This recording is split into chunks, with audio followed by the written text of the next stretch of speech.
Halo, Assalamualaikum warahmatullahi wabarakatuh. Bertemu lagi dengan saya, Bung Alif Safyar.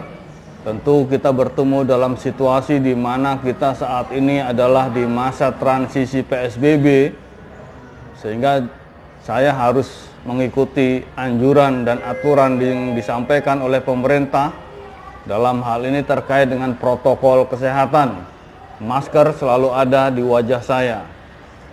Kenapa saya hari ini muncul kembali di channel Bung Alif Safyar? Tentu tidak lain karena saya ikut tergelitik terhadap situasi tim nasional saat ini, di mana dari media-media yang saya baca, ini semacam ada persoalan miskomunikasi antara federasi, dalam hal ini direktur teknik atau bidang tim nasional, dengan pelatih asal Korea Selatan ini.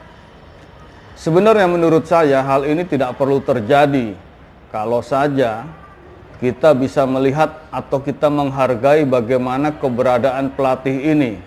Dan menurut saya tidak perlu muncul statement-statement yang berlebihan atau bahkan menyudutkan terhadap pelatih asal Korea Selatan ini. Karena dimanapun di seluruh dunia, persoalan pelatih asing ini bukan persoalan kedaulatan negara, bukan persoalan perang di Laut Cina Selatan misalnya, dan juga bukan persoalan katakanlah intervensi negara asing. Jadi tidak bisa disebut ini sebagai persoalan harga diri bangsa. Karena kita ketahui, misalnya saja tetangga kita Vietnam, toh juga memakai pelatih asing. Thailand bolak-balik juga pakai pelatih asing. Jadi istilahnya memakai pelatih asing ini adalah hal biasa dalam sebuah negara. Hanya saja karakter, tipikal, dan level dari pelatih asing ini memang berbeda-beda. Saya ambil contoh. Ketika tahun 2002 Korea Jepang menjadi tuan rumah bersama Piala Dunia, kita tahu Jepang menggunakan pelatih asing, Philip Trosur. Kemudian Korea Selatan menggunakan Gus Hiding.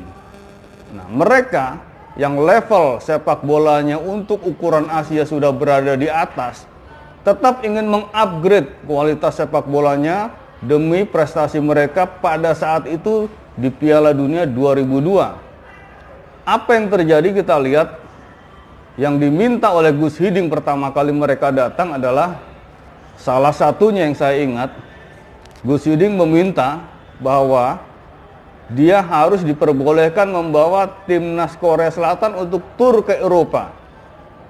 Ini adalah kontrak yang diminta 1 poin dari Gus Hiding ketika itu. Ini adalah sebuah kewajaran ketika ada pelatih yang levelnya di atas, kemudian didatangkan oleh sebuah federasi atau sebuah negara, kemudian dia meminta hal-hal yang menurut pelatih tersebut bisa meningkatkan level sepak bola di negara tersebut. Itu adalah hal yang wajar. Saya ingat lagi misalnya Bora Milutinovic.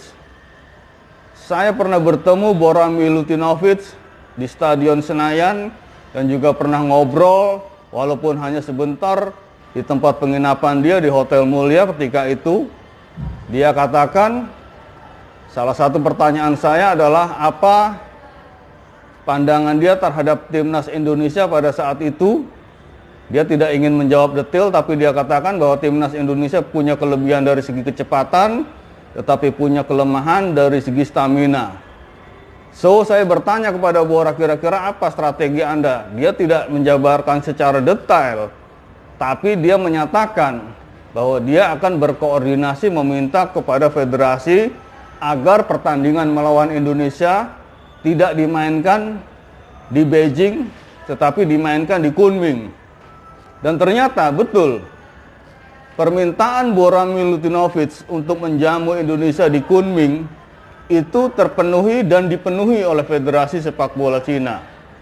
Alhasil, pada saat itu pertandingan antara Cina melawan Indonesia dimainkan di atas ketinggian. Dan ini yang membuat stamina pemain Indonesia terkuras bahkan kedodoran. Benang merahnya adalah permintaan Bora Milutinovic itu dipenuhi oleh Federasi Cina. Sama halnya ketika Gus Hiding melatih Federasi Korea atau melatih timnas Korea di Piala Dunia 2002, itu pun apapun permintaan Gus Hiding itu dipenuhi oleh federasi. Artinya tidak ada miss, tidak ada persoalan harga diri, karena ini bukan persoalan perang, bukan persoalan kedaulatan. Tetapi memang Gus Hiding datang ke Korea karena level sepak bola yang dibawa Gus Hiding tentu di atas Korea Selatan. Sebaliknya saat ini Sintayong datang ke Indonesia karena level sepak bola Korea Selatan yang dibawa oleh Sintayong itu di atas dari Indonesia. Sehingga wajar kalau kemudian Sintayong meminta beberapa poin, dan saya pikir dari kalimat-kalimat yang dinyatakan oleh Sintayong tidak ada yang aneh. Bahkan terakhir dia menyatakan bahwa dia ingin melatih timnas Indonesia, bukan ingin bertengkar dengan Federasi PSSI.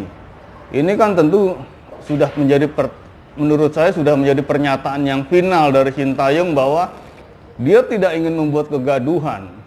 Nah, kenapa kegaduhan ini menjadi muncul? Ini yang harus menjadi PR bagi PSSI, khususnya di bidang tim nasional, khususnya lagi di bidang direktur teknik dan timnya.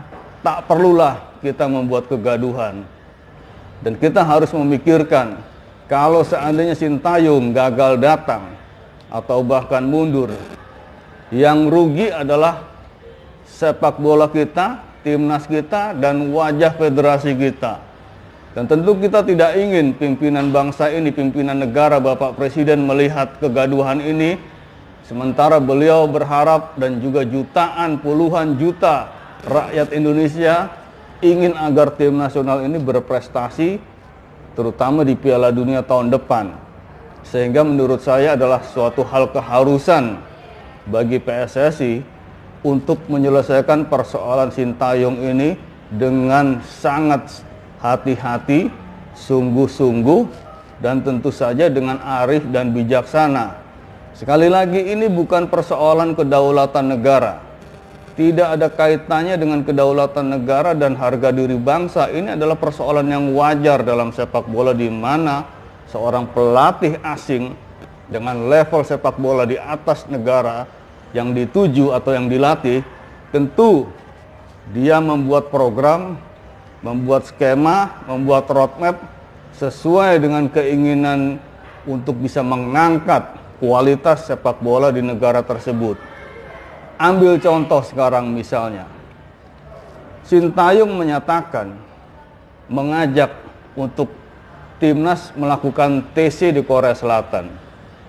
Menurut saya, ini hal yang wajar dan masuk di akal. Bahkan kalau kita lihat secara sederhana saja, mencari lawan tanding di Korea Selatan tentu kualitasnya jauh dari Indonesia. Kemudian kalau kita melihat dalam beberapa rekaman pertandingan terakhir, di mana timnas kita sering kedodoran ketika melawan tim ras kuning seperti Korea Selatan dibandingkan melawan tim dari Timur Tengah, ini juga menjadi catatan seharusnya. Catatan bahwa ketika Sintayong mengajak timnas kita untuk TC di Korea Selatan, ini harusnya disambut dengan baik. Pertama, level sepak bola Korea jelas di atas kita. Kedua, lawan uji cobanya tentu akan lebih berkualitas dan mudah dicari untuk menjadi lawan berkualitas di sana.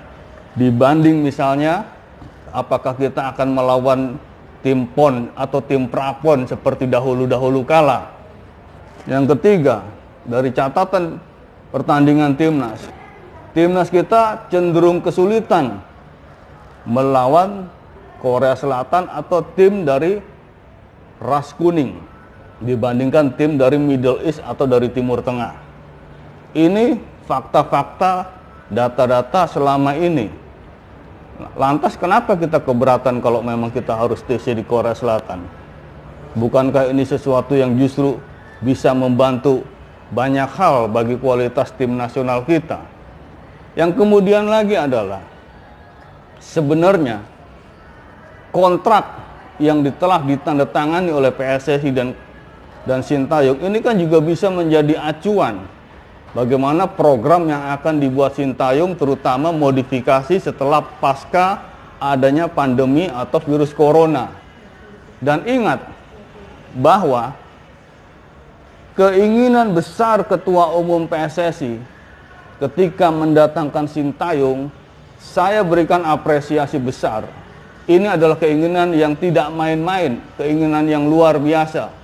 Jangan sampai keinginan luar biasa dari Ketua Umum PSSI ini justru menjadi blunder, menjadi bumerang, dan bahkan program tidak terlaksana dengan baik hanya karena miskomunikasi. Saya berharap pelatih Sintayong tetap bisa menangani timnas Indonesia, karena saya sejak awal memberikan apresiasi atas niat dan upaya Ketua Umum PSSI Iwan Bule untuk mendatangkan Sintayong ke Indonesia dan untuk bisa membawa level sepak bola kita berada di atas atau naik lagi lebih tinggi dari apa yang ada selama ini. Mudah-mudahan tidak terjadi apa-apa dengan kontrak Sintayong, karena dunia internasional atau dunia sepak bola akan menyoroti keberadaan Sintayong di Indonesia. Bravo sepak bola.